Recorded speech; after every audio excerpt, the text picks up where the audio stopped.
Hey, it's Leo. Welcome to my channel. Today I'm going to be doing a reading vlog again because I enjoyed doing it last time. I'm probably filming it all out of order, but here's my plan. Today I went to the All British Field Meet with my dad, and then I'm also going to read Agatha Christie's 450 from Paddington. This is kind of a vlog of revisiting classics. So first, let me tell you about the All British Field Meet. Obviously with COVID, we try to be very safe. It's outside, wore masks much of the time, tried to be very socially distant. But it is a classic car field meet for mostly British cars. And it's something that my dad and I share. It's very special. I was even at the very first one here 44 years ago in Portland, Oregon. So this year they were honoring the MG, which my dad has, and so he drove his MG and put it on the lawn, and I drove my Mini Cooper and put it on the lawn. Mine is not a classic. And so I'll be sharing some footage from that. What can I say? Like, classic British cars, really just like, ooh, love them. With 450 from Paddington, I have not read this book. I mentioned in a previous video that I'm very familiar with a lot of the adaptations, particularly the ITV, but I have not actually read 450 from Paddington. The adaptation that is my favorite is from the 2004 ITV series, and it has Geraldine McEwen as Miss Marple and John Hannah, and I also love Pam Ferris, who I loved watching her in Rosemary and Thyme as well. So I'm a little concerned that the book won't live up to my love of that adaptation, but we shall see. I will say that the car show did live up to my hopes, except that it was really warm. So you are now seeing me quite sun-drenched and sweaty, and first order of business will be to drink some nice cold water. And then I will start reading this book, and I'll check in with you all later. Okay, I'm back, and I did have that big glass of cold water, but first I had some ice cream. I've also had a nap and some dinner and a shower, and I see that I did get a little bit of sun, so that's good. I probably desperately needed some more vitamin D. I'm on page 84 of 450 from Paddington, and I feel very vindicated in my choice of this book for this vlog, much like Miss Marple when her theory is proved to be true. And I'll tell you why in a second. But first, what do I think so far? You know, I do really think this might be my first Agatha Christie that I've read, and I'm really enjoying it. I was afraid that her writing style would maybe feel clumsy or archaic, or I don't know, just that it wouldn't stand the test of time, but I really appreciate the way she's doing exposition and introducing us to characters and kind of leading us through how she's going to insert herself into this murder mystery. Really well done. The one thing that I think might make me sad, and I was suspicious of this, is that I think the John Hannah character, which was, I believe, Inspector Tom Campbell, is not in this version. That's fine. That's fine. It'll be fine. But back to why I feel vindicated. I was reading along. I was going to pause soon for a break to give you an update. Got to page 84. Lucy is in the kitchen when Brian Eastley comes in there.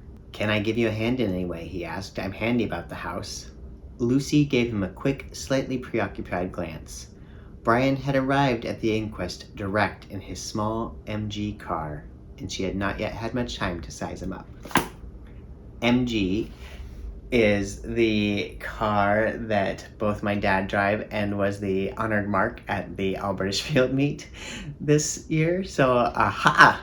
So with that, I'm going to keep reading. With each video on my channel, I lift up a different nonprofit that's doing good in the world. I'll make a donation, and I'll encourage you to like, share, follow, or donate as you are inspired. Today, I'll be making a donation to the National Society of Black Engineers. This is one of the largest student-governed organizations based in the United States. It was founded in 1975, and it supports and promotes the aspirations of collegiate and pre-collegiate students and technical professionals in engineering and technology. With more than 600 chapters and more than 24,000 active members in the U.S. and abroad, NSBE's mission is to increase the number of culturally responsible Black engineers who excel academically, succeed professionally, and positively impact the community. So I'll make a donation, and I encourage you to check them out. All right, I finished this, and I'm so glad I read it. The classic definitely holds up. I mentioned before I wasn't sure what to expect of Christie's writing and if it was really as good as people said it was. And I will say that it was. I really appreciated how she developed motive, the character arcs, the explanation of the crime, and the how the mystery was solved. All of that was done really well. The descriptions, it painted a good picture without being like super overly descriptive or obnoxious. The dialogue flowed really well. I don't know why I need to tell you that Agatha Christie is a good writer. Like, apparently everyone knew that before me. But again, as I mentioned, primarily I had grown up watching the adaptations before diving into this one today. This is different than the ITV version, and you can find, if you want spoilers, the Wikipedia article will list all of the differences between them, and there's some fundamental differences, but also a lot that's really the same. I find it interesting, like which characters were changed, which other pieces were modified. Miss Marple was really fabulous. I had read that readers were disappointed that her frailty was played up and that she didn't play as big a role in this mystery. Most of the detecting is done by Inspector Craddock and Lucy Alsborough, and I can see being disappointed in that because for Miss Marple mystery, it's nice to have Miss Marple around more. I will say, again, no spoilers, but I liked the ending for Lucy better in the ITV version than in this book. But all told, I'm glad I read it. I also totally feel justified in doing this as a read along with All British Field Meat because another character drives an Austin. Oh, look, there's an Austin. We saw it before. I love the Mini Coopers. Can't get enough of them. There's our friends. Hello, hello. Here at the end of the day, we've got father and son parked side by side in their little green cars. Well, that's it. I forgot to take more pictures, but at the end of the day, both the book and the field meet got 5 stars. Thanks, Dad, for a really fun day, and I definitely plan on reading more Agatha Christie. 450 from Paddington, also known as What Mrs. McGillicuddy Saw, was a great start, and I'm excited to continue. What Agatha Christie would you recommend I do next? Thanks for watching, and I hope you have a wonderful day. Until next time, happy reading!